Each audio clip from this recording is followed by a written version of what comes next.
রাতে ৯টা বাজে। শহর তখন ধীরে ধীরে নিস্তব্ধ হয়ে আসছে। কারো জন্য এ সময়টা ঘুমানোর প্রস্তুতির, কারো জন্য বিনোদনের, কিন্তু আমার জন্য এ সময়টা ছিল পড়াশোনার নতুন শুরু। দিনভর কাজ, ক্লান্তি, নানা ব্যস্ততার পরও আমি ঠিক করেছি আজ রাত ৯টা থেকে ১টা পর্যন্ত পড়াশোনা চালিয়ে যাব। প্রথমেই আমি ডেস্কটা গুছিয়ে নিলাম, অপ্রয়োজনীয় জিনিস সরালাম, বইগুলো সাজালাম, সাথে ১ কাপ গরম চা। ডেস্কের উপরে শুধু নোটবুক, কলম আর প্রয়োজনীয় বই, কারণ আমি জানতাম যদি চারপাশে অগোছালো থাকে মনও কখনো ফোকাস করতে পারবে না। রাত ৯টা ১৫ আমি পড়া শুরু করলাম। প্রথম ১ ঘন্টা আমি শুধু সেই বিষয়টা পড়লাম যেটা আমার সবচেয়ে কঠিন মনে হয়, কারণ মন তখন ফ্রেশ থাকে, কনসেন্ট্রেশন থাকে বেশি। কঠিন বিষয়গুলো যদি শুরুতেই জয় করা যায় তাহলে বাকিটা সহজ মনে হয়। প্রথম ১ ঘন্টা পর আমি ছোট একটা বিরতি নিলাম। মোবাইল ধরিনি, টিভি চালাইনি, শুধু জানালার বাইরে তাকালাম, গভীর শ্বাস নিলাম। এই বিরতিটা আমার এনার্জি ফিরিয়ে দিল। ১০টা থেকে ১১টা পর্যন্ত আমি লিখে লিখে পড়তে শুরু করলাম, কারণ শুধু পড়ে গেলে মনে থাকে না, কিন্তু লিখলে মনে গেঁথে যায়। প্রতিটি সমাধান আমি নোট করলাম, প্রতিটি গুরুত্বপূর্ণ লাইন আন্ডারলাইন করলাম। আবার ১১টার দিকে ৫ মিনিটের বিরতি নিলাম, ১ গ্লাস পানি খেলাম, একটু স্ট্রেস কমালাম। তারপর আবার বসে গেলাম। ১১টা থেকে ১২টা পর্যন্ত আমি রিভিশন দিলাম আগের দিনের পড়াগুলো। এটা আমি রেগুলার বেসিসে করি, কারণ আগের দিনে কী কী পড়েছি সেগুলো যদি আমি রিভিশন না দিই তাহলে আসলে বুঝতে পারি না কতটুকু আমি আগাচ্ছি বা কতটুকু মনে রাখতে পারছি, আসলে কি মনে রাখতে পারছি কি না।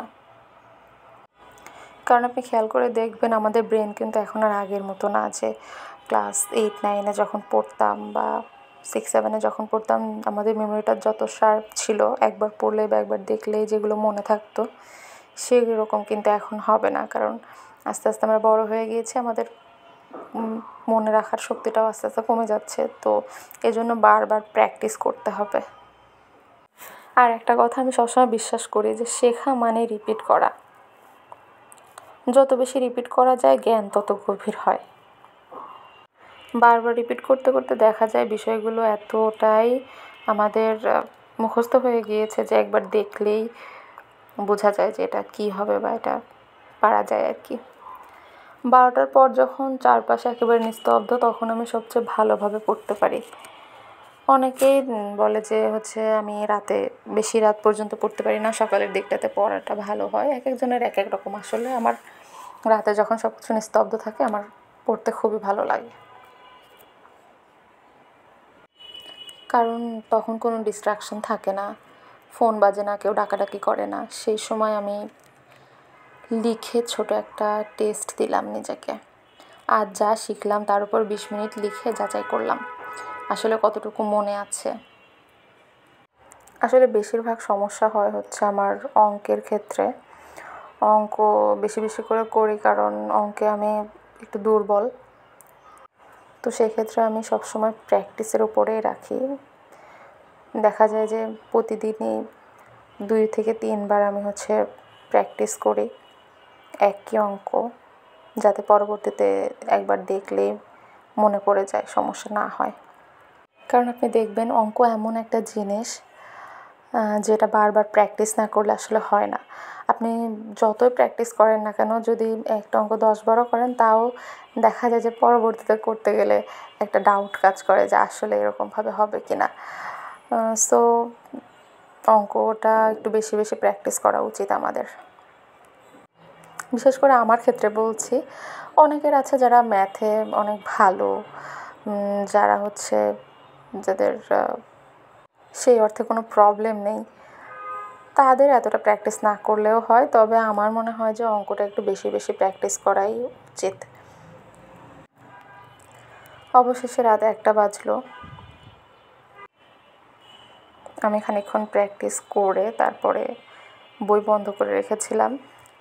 তারপর কলম গুছিয়ে রাখলাম। হয়তো ক্লান্ত ছিলাম, চোখ ভারী হয়ে আসছিল, কিন্তু ভিতরে একটা অদ্ভুত শান্তি কাজ করছিল। কারণ আমি জানতাম আজকের রাতটা আমি সত্যিই কাজে লাগাতে পেরেছি।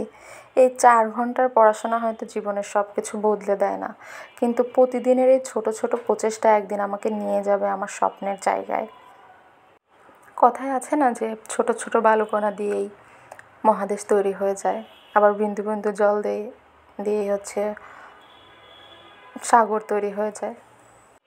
আর একটা কথা হলো যে আপনার হয়তো ভালো লাগবে না, পড়াশোনা করতে কারোই ভালো লাগে না, কিন্তু প্র্যাকটিস করতে হবে। যে আমি আজকে বসলাম 10 মিনিট হলেও আমি টেবিলে বসলাম বা কন্টিনিউ করলাম, আস্তে আস্তে সেটাকে 20 মিনিট, আধা ঘন্টা, 40 মিনিট, 1 ঘন্টা এরকমভাবে কন্টিনিউ করতে থাকতে হবে। তাই আমি সবসময় বলি প্রোডাক্টিভ হতে হলে রাতকে শত্রু ভেবে নয়, বন্ধু ভেবে কাজে লাগাতে হবে। হয়তো দিনের বেলা সময় পাওয়া যায় না, কিন্তু রাতের এই নীরব সময়টাই হয়তো হতে পারে আপনার সাফল্যের সিঁড়ি।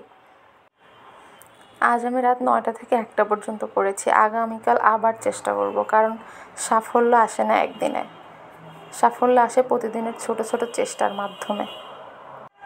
তাই আর দেরি নয়, এখনই লেগে যান আর আপনার স্বপ্নকে প্রস্তুত করুন ঠিক সময়ের আগে।